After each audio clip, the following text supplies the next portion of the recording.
Hello, fellow film friends. My name is Isaac Ward, and welcome to Film Fortress. Here at Film Fortress, we discuss the latest films and whether they are worth your time and your money. Today, we will be talking about The King's Man, which is a prequel in the Kingsmen franchise. This will be a Fast Fortress review. So this is actually the first Kingsman film I have ever seen, so I am coming to this franchise without any knowledge of the previous two films. So let's talk about what works in this prequel. So this prequel centers around the Oxford family, run by Orlando and his son Conrad. And Ralph Fiennes as Orlando is definitely a standout in this film. Orlando faces a lot of tragedy in this film, and he has to deal with the ramifications of his actions. And I felt like Ralph Fiennes did an excellent job acting out this character and making us feel emotional throughout the film. Because without this family dynamic between Conrad and Orlando, the film would not be as good as it is. Orlando wants to protect Conrad from all kinds of harm because of a tragedy that occurred in their past. However, Conrad has different ideas, and he wants to go join World War I.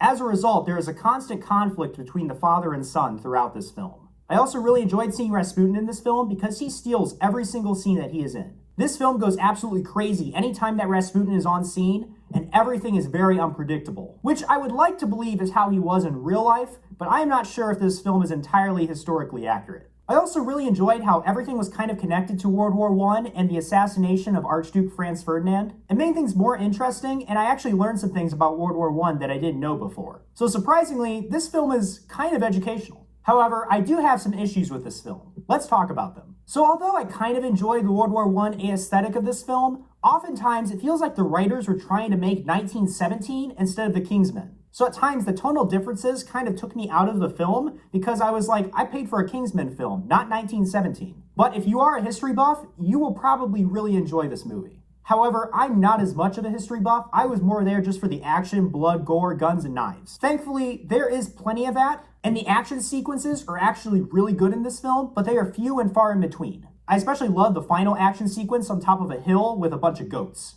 And like the rest of the Kingsman films in the franchise, the action is very elaborate and the set pieces are very grandiose. And these grandiose set pieces really matched with the World War I aesthetic as well. Now, some of the exposition really drags this film down, and sometimes I felt really bored in the film. Oftentimes they were like, look at this map, and I will show you everything that's happening during the war. And I just didn't believe it, and I felt like it was a little bit rushed. I feel like if they would have showed us more instead of telling us more about the war, this would definitely make a better film. However, sadly, that's not the case. Also, I didn't really care about Tsar Nicholas II, King George, or Kaiser Wilhelm. I feel like the film could have just been like, okay, these three people did this thing, so that's why you have to go and do this thing. You don't have to have all three characters in the same room having a conversation that drags on forever. So those are some of the issues that I had with this film.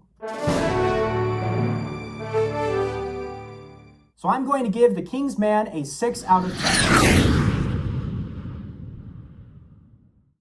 I believe that this is a slightly above average action film that was really entertaining at times, but also dragged in some moments. But overall, this was a fun film, and I would recommend going out to see it if you want an entertaining action film with some historical significance. Thank you so much for watching. I'll see you next time.